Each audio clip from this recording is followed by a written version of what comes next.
You're listening to Later with Mo Kelly on demand from KFI AM 640. Let's go beyond the box score with our regular commentator, Jackie Ray. Jackie Ray, I feel sometimes the world has been tuning into this show and they are having events and situations just because we already talked about it. And we talked about this idea of sports and politics, how fans will complain about athletes having political opinions. And we're saying, wait. You know, athletes are people. But there's a second side to this where the federal government is inserting itself into sports. We saw that again today with the announcement by President Trump of the following. Listen to this. Because I feel like wait a minute. Oh, that's the wrong clip. That's Paul Pierce. Slow down, Paul. We'll get to you in just a second. I'm pleased to reveal that the 2027 NFL Draft, that's a big thing, will be held right here in our nation's capital, Washington, D.C., on the National Mall. And you get a little glimpse of it. I was just saying to Roger, I don't think there's ever been anything like that. That's a good idea. In fact, maybe we could use it for other things also. I have an idea. It's going to be beautiful. It's going to be something that nobody else will ever be able to duplicate that, I don't suspect. It's very exciting. Every year, hundreds of young football players have their dreams come true as the NFL teams across the land, and you just saw that last week. Select the best young players in America to join their ranks. Hundreds of thousands of football fans will travel all across our country to cheer them on in person. We expect, would you say, more than 100,000 people. Okay, let me give you some more context. National Mall, that's where they have presidential inaugurations, right. And it's being announced by the president. This is almost a fake question, but how can we separate sports and politics if the president is now physically inserting himself into the NFL draft? Right. This is one of those things that theoretically, I wouldn't have a problem with this at all. I wouldn't have a problem with the president saying, oh, isn't this a really cool thing? You know, especially with the Commanders talking about going back to Washington because they're in Maryland right now. Correct. So that theoretically, he clearly likes football. He's a football fan. And he wanted to be part of the NFL as an owner 40 years ago. Yeah, he wanted to buy the Bills at one point. So none of this really bothers me on the surface of it. The only reason that it bothers me is because of the messenger, because it's coming from a man who has told everybody athletes need to just play football. They shouldn't talk about politics. But then he is inserting himself and basically doing the very thing he has told athletes not to do. So it bothers me on that front, but it also bothers me because Roger Goodell in 2016 with the Colin Kaepernick situation, he was scrutinized very much because of his position and his friendship with Donald Trump. So for him to just kind of forget all of that and pretend that right now he's not just as, if not more polarizing than he was then, is tone deaf. Let me jump in there because people need some context. Roger Goodell, it works for the owners. Right. He's the commissioner of the league, but he's picked by the owners to advance the interests of the league, not the players. That's why they have the Players Association. Mm-hmm. Now, I don't expect Roger Goodell to do anything other than Roger Goodell. Right. And that means cozying up to Donald Trump, because at this time, we've seen it with different law firms, we've seen it with universities, and now we're seeing it with the NFL. It is in their best interest to stay on the good side of the president. But the problem is, if and when players have an issue with that, and we talked about the Eagles going to the White House, some 40 players did not go. Right. Did not go. So there's still an issue. I just don't want the players to be marginalized or singled out for doing or acknowledging that the NFL is basically taking a political stance. Yeah, if it was me and I had a kid that was going to be in the 2027 draft, we would be drafting from home. That's just not going to be a thing. And I'm sure if it was a child that came from my womb, he would have no problem with that. So it wouldn't even be a hard sell. But I think putting people in that position is the problem. To your point, though, I think you would have to be completely tone deaf and blind if you couldn't see that this makes sense that Roger Goodell, because to your point, this is owners are billionaires. Correct. And Donald Trump is placating to the billionaires. None of us in this tax bracket he cares about at all. And so it's his job to make the billionaires happy. But I think as a country, if we cannot see that, that doesn't mean the people. When you're placating to the billionaires, you're not placating to the people. So yes, this might be good for a couple of days, but it's not going to be great for the city as a whole long term. Wait. Let me jump in there because Roger Goodell is not the mayor of Washington, D.C. Roger Goodell is not about the business of uplifting anyone with the exception of the financial fortunes of the owners who I said before have selected him and chosen him to make more money for them. And if embracing President Trump in this way, in this manner, makes it that there aren't any type of tariffs or executive actions which may negatively impact the NFL, I don't think anyone should be surprised. Yeah, it might negatively impact the Washington Commanders when they move back because of building materials and the tariffs that have been placed on certain nations that are going to make building materials difficult. But it's not going to impact the owners in any other ways besides that. Well, I have theoretically. to agree and disagree with you. It could impact them because you have a team like the Washington Commanders who historically has been very sensitive to political issues surrounding the team. And I can see a situation where if President Trump were to get too cozy, that the fans of the Commanders might have a reaction. I think if they were going to have a reaction, especially the female fan base, they would have had that reaction already because the Washington Commanders have had sexual, misconduct scandals. And we're talking about a president who is a convicted felon in that manner. So if they were going to have an issue with it, I think they would have been loud about that now. I don't know why people are downplaying who he is and the convictions that he has, but it's definitely happening. As a mayor, this has to be a profit for the city. I live in Long Beach. Long Beach is doing the same thing. Long Beach hasn't invested a dime in downtown Long Beach forever. But now that the 2028 Olympics are coming, now we're seeing all this push to build infrastructure and make it more livable and enjoyable, basically on the world stage. But inevitably, that'll be more enjoyable for us. So I get the benefits of the mayor saying, hey, we want this here. But again, you have to overlook an abundance of hypocrisy to do it. And that's the problem for me. When we come back, let's talk about Paul Pierce, former Boston Celtic, former Inglewood High School graduate. So there's an LA tie-in, Naismith Basketball Hall of Famer. He got loose on a podcast and Paul Pierce, just one, he always loose. Yeah, Paul Pierce. Now he does a lot of also sports commentary for ESPN, or is it Fox? I think it's ESPN. ESPN. Well, anyhow, he has a lot to say about a lot of stuff, and what he more recently had to say about marriage has raised a lot of eyebrows. So I want to get your thoughts about it when we come back. Let's do it. It's Later with Mo Kelly. You're still going beyond the box score with Jackie Ray, KFI AM 640 live everywhere in the iHeartRadio app and on YouTube at Mr. Mo Kelly. You're listening to Later with Mo Kelly on demand from KFI AM 640. KFI, Mr. Mo Kelly. We're live everywhere on the iHeartRadio app and on YouTube. Shout out to Damon, one of my haters, who not only listened to the show, heard that we were on YouTube, decided to log on and waste more time to tell me how much he doesn't like me. I really do appreciate that, Damon. Push the algorithm. Well, the difference between him talking and me talking is only one of us gets paid. Amen. Now, back to the show. Jackie Ray, Paul Pierce, we talked about he's known as an LA commodity, as an NBA commodity, Hall of Famer. Now he's doing the podcast and sports commentary thing. This is what he had to say on one of the podcasts about this, that, and the other, about marriage. And I about lost it. I'm going to play it for you and want to get your thoughts. Okay. Hopefully I have the right clip. Because I feel like every relationship shouldn't be based off sex, but every relationship is based off of that. I don't think so. 100%. You can't tell me nothing different. This is what I feel, and that's why I'll never be in another relationship, because it's always based off of that. So you're not going to be in another relationship? Hell no. For what? Because it's going to be based off the sex. Once that wear down, you're going to go find somebody else that's better. Yeah. But it ain't going to be based off of, this is the thing, and listen carefully. Now, I want you to listen to this condescension and dismissiveness here. And listen carefully.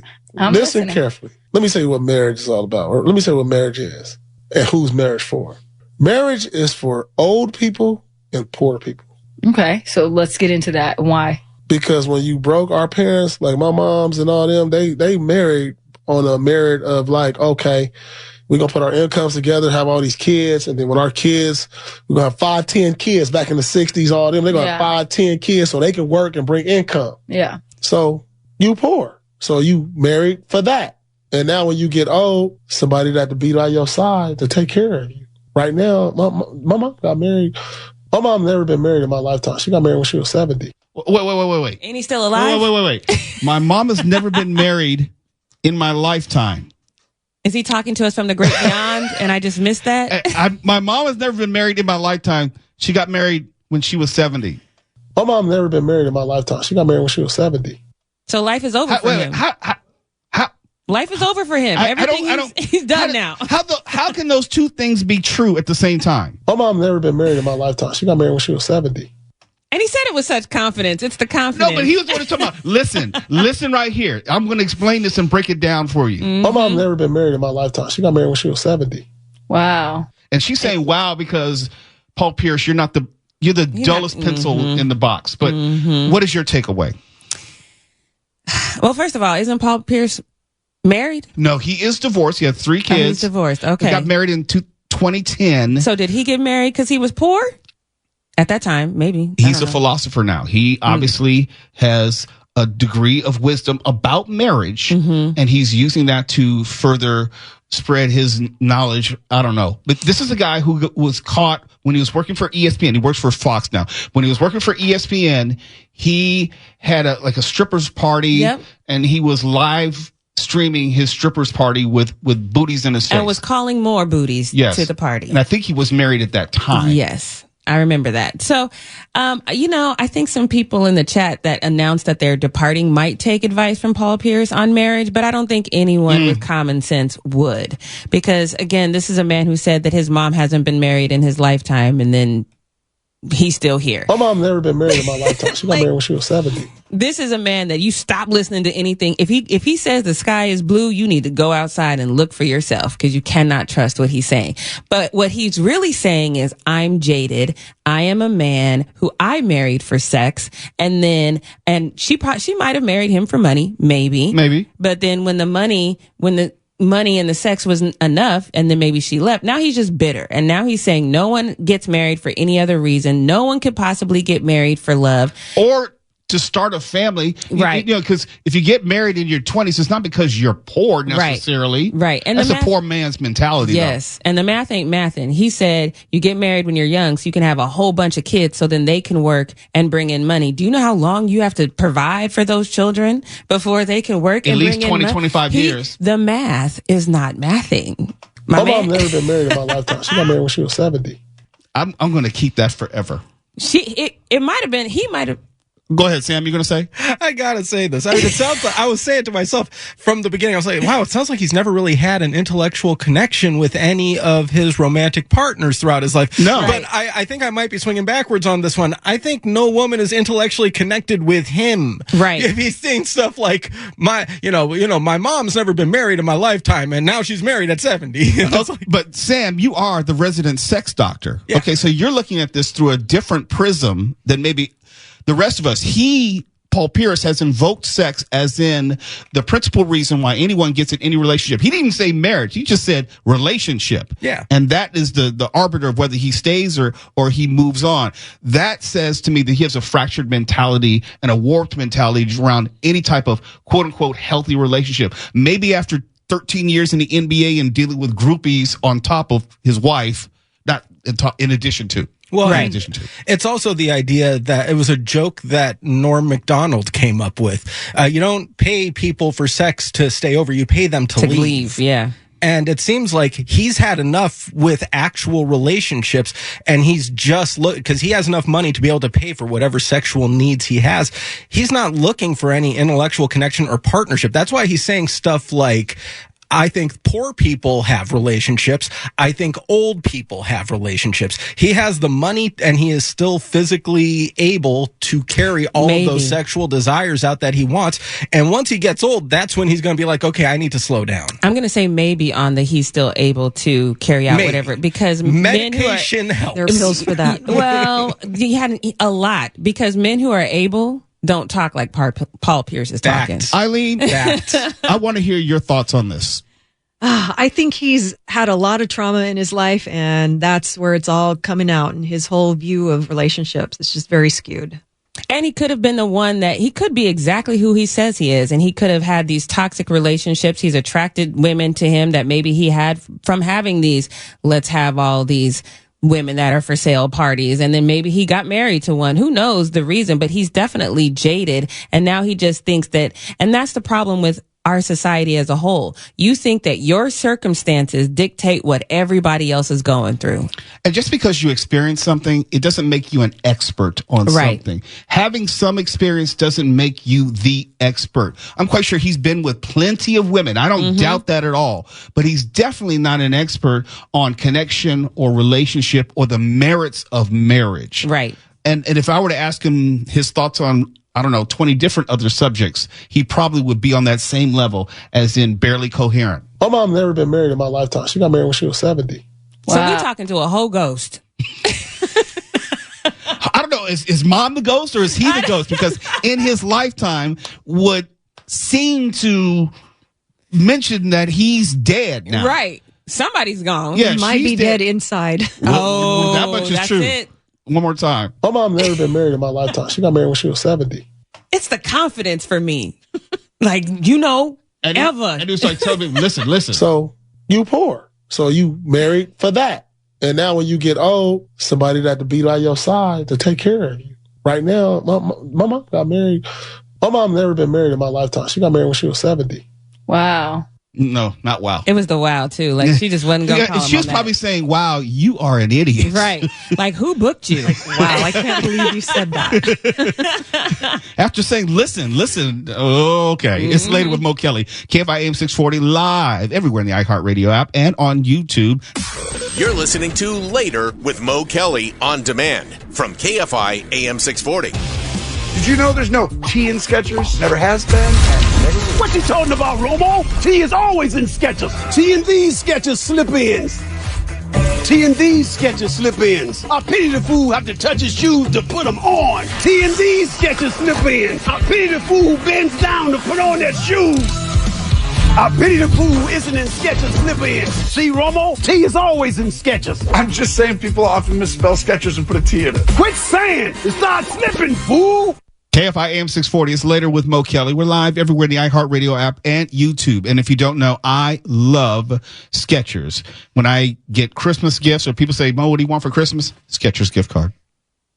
Don't you want anything else? No. Skechers gift card. Mo, what shoes are you wearing right now? Skechers. Are you wearing those shoes where you don't have to bend over to tie your shoes? Correct. I just walk into them, just like in that commercial with Tony Romo and Mr. T. I was a Skechers fan back in, I would say, the late 90s, before anybody knew about them. And part of the reason was that Skechers made shoes which were wide enough for my foot. I have a wide foot. They felt beautiful on my feet. I was an early adopter of Skechers. And then all of a sudden they started doing commercials. They became popular. They started having their own outlet sales. And then people said, oh, I'm a Skechers fan too. No. I was one of the original Skechers fans. So when I saw this story about Skechers going private, I was surprised and I was concerned. Here's the story. We'll talk about it on the other side. Skechers shoes. Well, here's another way of dealing with economic uncertainty. Leave the stock market. And that's what Skechers is doing. The company is accepting a buyout offer from a private investment firm, 3G Capital, to the tune of about $9.4 billion to go private, which means its shares will no longer be listed on the stock exchange, and it will then go forward in that capacity. Skechers says that this deal represents what it calls the next chapter after 3 decades in business. Mindful, though, Skechers has joined other shoe companies in seeking an exemption from President Trump's tariffs because most footwear is, in fact, manufactured abroad, meaning... Let's stop there. And that's real important because when you take a company private, I don't know, or if you actually take it public, if it goes in either direction, I don't know the company that it was beforehand is going to be the same afterward. I don't know if we'll have the same emphasis. I don't know if we'll have the same direction, the same dedication to the quality of shoe. Now, when you also include the possibility of tariffs, that is going to impact every shoe company, especially Skechers, because most of shoes, especially sportswear, is manufactured outside the United States. This is going to impact Skechers. I continue to believe that Skechers will be one of the premier sportswear companies. If you don't know about Skechers, you're really missing out. But it's not for everyone, but it's definitely for me. Sam, do you have any Skechers at home? Yeah, I got 2 different pairs of the walk-ins. Yep. Those are the most comfortable ones I got, and I was surprised. They actually have some pretty nice, like dress shoes. So They've changed. Yeah. Yes. I have like 2 or 3 pairs of their dress shoes now, when I thought like Skechers were just kind of casual sneakers, slip-ons. They weren't really trying to go not that they're high end, but they're passable, because I'm at an age where I don't need that hard wingtip shoe. If I'm wearing a suit, I'll put on some Skechers, some nice looking Skechers with a suit in a heartbeat, and nobody will know the difference. Nobody can tell, and those are comfortable. So yeah, I have no complaints on that. The only thing that I'm sad about is the one in Burbank closed down. So anytime I was in Crunch and I needed some shoes, I just run over there, grab some shoes, and now I think there's the one that I went to most recently is up in Woodland Hills. The one you have to go to, and I'm going to shout them out because it's the best one. It's an outlet store. It's in Torrance. I think it's Torrance, but it's 190th Street and Vermont. It is in Torrance. Okay, it's a super store.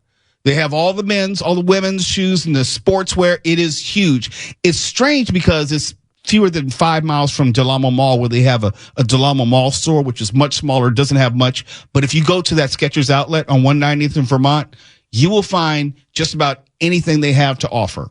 I need to go over there because some of the ones I like are discontinued. Yes. Yeah. And I look for them online, and then I know they'll have them at that superstore. And here's something else. If you shop at Skechers consistently, you will most likely happen upon a buy 2, get 1 free. And I go crazy. You get 2 at the regular price, and you get third of an equal or lesser price. And I'll come out with like 6 pairs of shoes. Yeah, until my kid figured out Jordans, I went and got him those 2-for-1 Skechers, and it made a huge difference. Nowadays, he's like, I want Jordans. So, yeah. What are Jordans going for, like $350 or something like that? I don't look at the price anymore. I just get depressed every time. I've had 2 pairs of Jordans in my life. Both of them were under $100. One, because I'm outlet shopping, and 2, I could write them off because I'm working as a sports referee, so I can buy them and justifiably buy them. But I can't spend $300 on a shoe, which comes back to Skechers, where I know everything I want to buy from Skechers is about $75 or fewer. That's about it. And not only do they look nice, they're super comfortable. I like predictable, decent quality shoes, and those are solid. You can't go wrong. Can't beat them. But this goes back to the story. This concerns me because whenever you have a merger or acquisition, whoever owns it is going to take it in a different direction. And I don't know what that's going to look like. I don't know what that, pun intended, is going to feel like. And I don't know if I'll still have the same affinity for the company as I did before. I feel like I was one of the early adopters, and I had the benefit of being in love with Skechers for a decade before anyone else ever even figured out about them. And now that might all go away. Yeah, we'll see. Well, hopefully they at least keep the same quality of shoes that we enjoy. But if they're going to be going in this kind of direction, you have to expect there to be some kind of business model shift. I know. Who moved my cheese? Nobody likes change. You're listening to Later with Mo Kelly on demand from KFI AM 640. KFI. It's Later with Mo Kelly. We're live everywhere, the iHeartRadio app and YouTube. And since we have some cat lovers in the crew tonight, meow, it's only appropriate that we talk about the cat breed, which corresponds with your zodiac sign. And there's been some shout outs for Eileen Gonzalez. They say, why isn't Eileen on camera? Because Eileen doesn't want to be distracted by the camera. Oh, I don't mind. Okay, then we'll put the camera in there. I actually even wore makeup today. Yeah, no biggie. Okay, Daniel, you heard that. There you go. Okay. All right. We thought we were protecting you. I guess not. I did 20 years of TV. I'm used to it. All right, then. Make us all look like liars. Somebody didn't want me on here. Okay. I'm just kidding. Aries. Twal, I'm not saying this on air. Yes. No, I'm not. That is a very popular cat. It may be. And it is okay to say it. Okay, we're going to say it and we're going to brush by it and keep on moving. Yes. Aries, your cat for your zodiac sign is a Maine Coon. Yes. And we'll go right on past that. It's Taurus. A beautiful cat. Those cats are giant. I don't give a beautiful. damn. I don't give a damn. Taurus, you're a rag doll. That's me. Is there a cat breed that captures your serenity, Taurus? As an easygoing earth sign, you're not about the drama and fussiness. Neither is the ragdoll, which is a breed beloved for its calm temperament. Ragdolls are named as such because these cute kitties tend to go limp when they're okay. They go limp when they're picked up and cuddled. I don't need you to further explain. But that's what the cats do. Gemini. Oh man, your corresponding cat with your zodiac sign is Siamese. Are you allowed to say that anymore? Yes, that's the name of the cat. Okay. Jeez. Look, in this politically correct environment, we have to make sure. It's just the name of the cat. It's no longer about trying to demean a continent or a people or anything. So I can't call it a handicap. Nobody? Nothing? Come on. Sam laughed at it. Come on. Okay, come on. Which cat breed for Gemini exudes your intelligence and mischievousness and chattiness? Gemini, the Siamese. Not only is the Siamese beloved for its unique coloring, but it's also one of the smartest, most vocal cat breeds. Siamese are curious felines who love getting into all types of trouble. You know the Siamese is meant for you since the kitty needs to be preoccupied and entertained at all times. If you're looking for a mercurial companion, consider inviting a Siamese into your life. Cancer, you are a Scottish fold. Yes, I love those cats. Given that you're an empath, you cannot be paired with a picky cat. Cancer, you may feel strongly connected to the Scottish fold because the kitty exemplifies your loving, affectionate nature. Scottish folds are known to bond with everyone in their life, so you can be rest assured that this kitty will undoubtedly love you as much as you love them. Mm-hmm. Aside from the Scottish fold's familial energy, you may fall for this kitty's distinct yet darling folded ears. Leo, you're an Egyptian Mao. Leo, you ought to be paired with a cat breed who exemplifies your regality. Of all the cat breeds, the Egyptian Mao shares your dignified, expressive energy. Egyptian Maos exudes your refinery and elegance while maintaining a loyal, passionate personality. Okay. Yes. Virgo, you're a Russian blue. Eileen, what is your cat breed by chance? He's a domestic short hair, just a gray tabby. That means nothing to me, but okay. Silver tabby. Okay. All right. It's a regular cat, Mo. It's a silver tabby. It's beautiful. Can you see him? They're all regular to me. Now we have to get a camera shot of her. Actually, Daniel, get Eileen's phone. This is my cat's. If my cat had a Tinder profile, this would be his picture. I love it. We got to get that on air somehow. So Daniel, get Eileen's phone so we can get this on the air on our YouTube stream. Virgo, you're a Russian blue. As a quick, nervous, mercurial sign, you may feel strongly connected to all kinds of kitties. However, the Russian blue exudes your bright yet shy nature. Virgo, you may be initially drawn to this kitty for its bluish coat, curious eyes, and perked ears. But as you get to know the timid Russian blue, you may feel more connected to this kitty's folklore. According to Russian folklore, Russian blues are associated with healing abilities. Call upon the Russian blue when you require peace, need a quick solution, or want to focus on healing. Yes. Libra, you're a Himalayan. Every kitty is gorgeous in its own way. I don't know about that. I'm a dog guy. Well, they are. No, all these cats are good. You're just running by these because you hate them. Well, yeah, I don't like the hairless cats either. But you will be captivated by the Himalayan's loveliness, Libra. Your Venusian side will fall for the Himalayan's famed appearance. This kitty is well known for its luxurious coat, beautiful coloring, and smushed face. Mm-hmm. Scorpio, this is you, Twala. Yes. You're a Bombay. Me too. All right, so Twala and Eileen or Scorpios, you're both Bombays. Bombays are beautiful. My kids actually have a Bombay. It's just a black cat. It's not a black cat. It is a sleek panther-like black cat. Very loving. It will lick you. It will cuddle up and try to. Careful now. Careful. It'll paw you. Look, these cats are beautiful. Bombays are beautiful. Okay, Scorpios, Bombays. We can keep on moving. Sagittarius is a Bombay. Sagittarius, that's me. Okay. I'm a Savannah cat.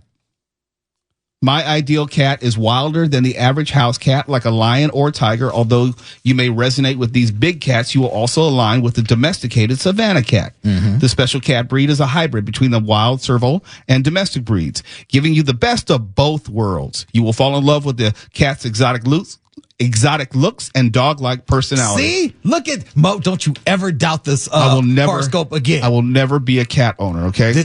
Dog-like qualities? Okay, if I want dog-like qualities, I just get a dog. Oh, wow, I have two. Look at that. And just skipped over the whole cat. Less work. They're immediately potty trained. You just put a litter box out. They know what to do. If I want to be ignored, I'll get a wife.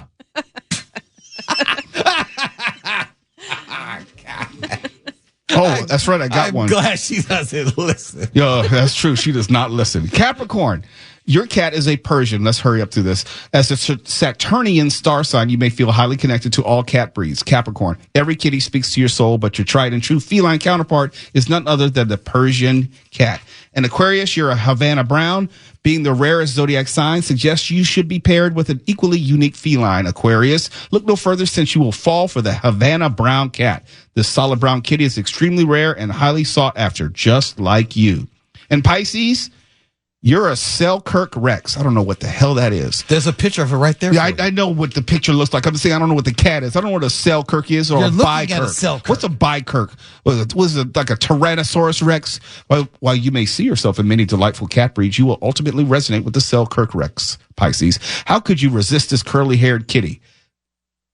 Easily. Selkirk Rexes are specifically bred for their curly coats, giving them an irresistible appearance. And that is your horoscope. Why was it filled with so much hate? Because I don't like cats. KFI AM 640. We're live everywhere on YouTube and the iHeartRadio app. Talk without the tilt. KFI. And KOST HD2. Los Angeles, Orange County. Live.